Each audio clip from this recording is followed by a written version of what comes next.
Hello, everybody.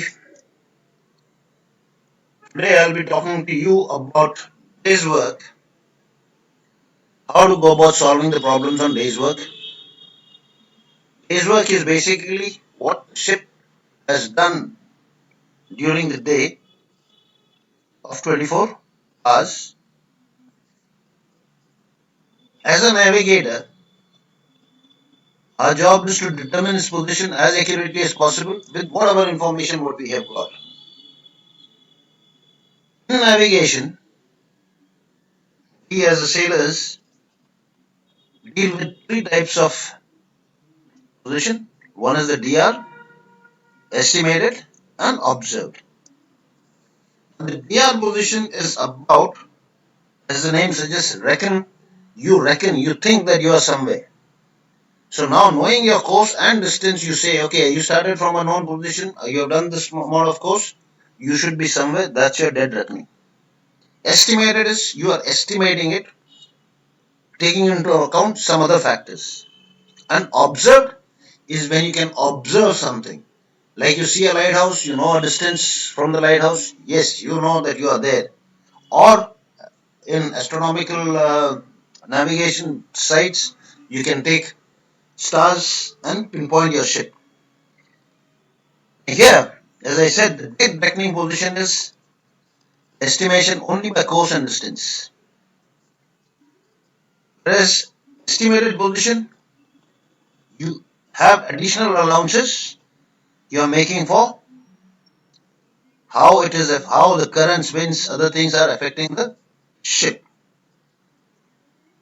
Now, let's say that I have this position here, I know this position, and I'm going on a course of 300 degrees knots. Now 300 degrees I have converted into quadrant form. This is quite useful in these problems so that you know which way your DLAT and DLong is. So I would suggest that you always convert your three-figure notation into quadrant form. So I've just shown you north so that you know how to go about drawing this figure. So I have drawn this and my course is north 60 degrees west. So from north my ship set is 60 degrees west and I've drawn this line. And in 24 hours, I have done 240 miles at the speed of 10 knots. Now I know the course, I know the distance. Let me drop a perpendicular here and I have my DLAT, my departure, which I can either calculate with trigonometrical function, taking this as a plain simple right angle triangle, the 90 degrees here, course here, you can always calculate the sides involved or with traverse tables, whichever suits you. Here I have taken out the DLAT and departure here.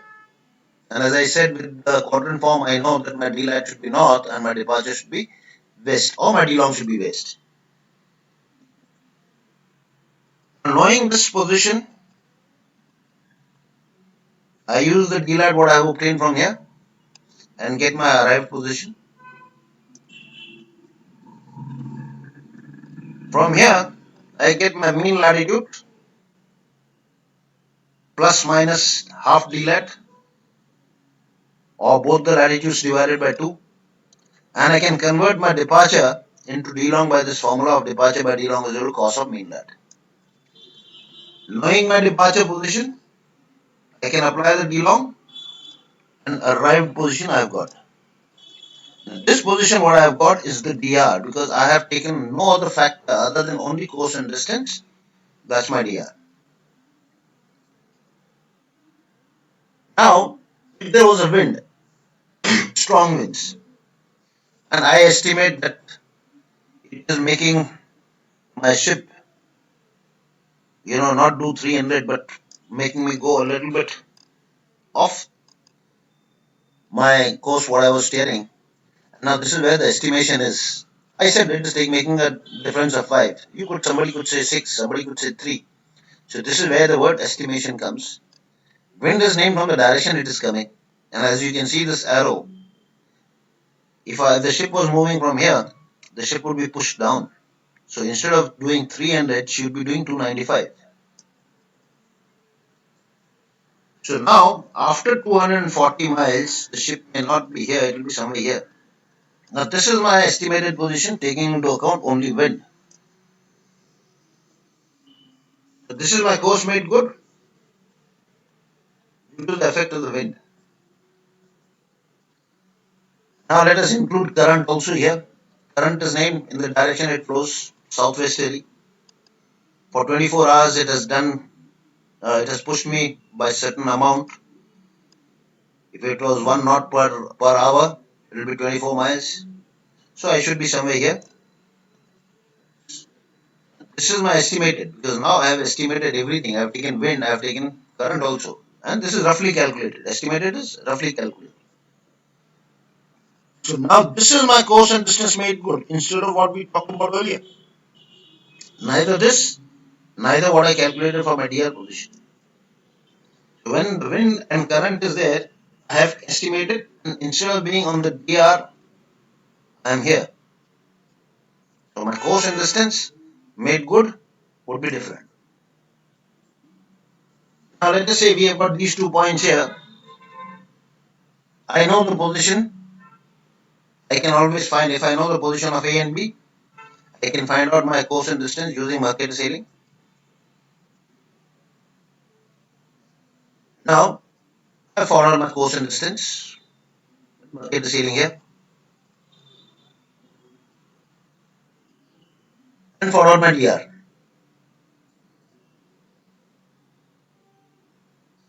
By getting the total, if I was doing it with uh, plain sailing, I would find out my DLAT, departure,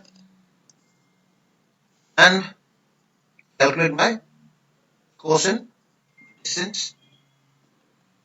And plain sailing is acceptable up to 600 miles.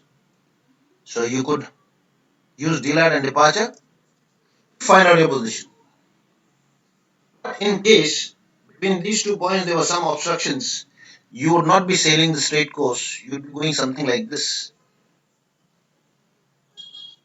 Now to find out the course and distance from here to here, the final course and distance what is made from here to here. If I take up all these courses and distances individually and try to find out the DLAT and departure of each, and you'll see that I'm drawing these lines first, north-south line, because this is where your course is. Here your course is northeasterly, so I have drawn this angle is northeasterly. And my DLAT should be north, departure should be east. So DLAT north, departure east. Similarly here, the first line I'm trying to show you, north-south line, course is southeasterly. And DLAT and departure. So southeasterly course, DLAT south, departure east. Now if I can add up all these together in this format, again you see that I have made the course into quadrant form here because it gives me an indication of DLAT and departure. The first course was southeast, DLAT will be south, departure will be east. And similarly the next one northeast, north and east.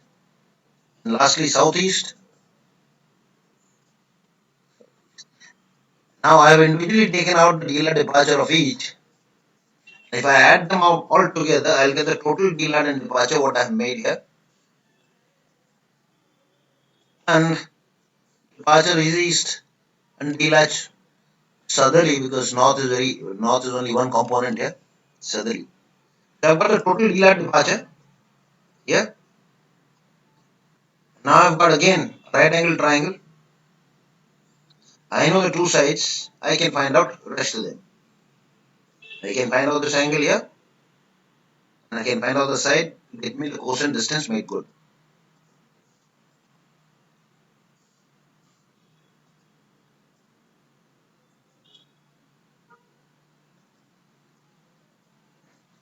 Now you can always convert your departure into d long by this formula here.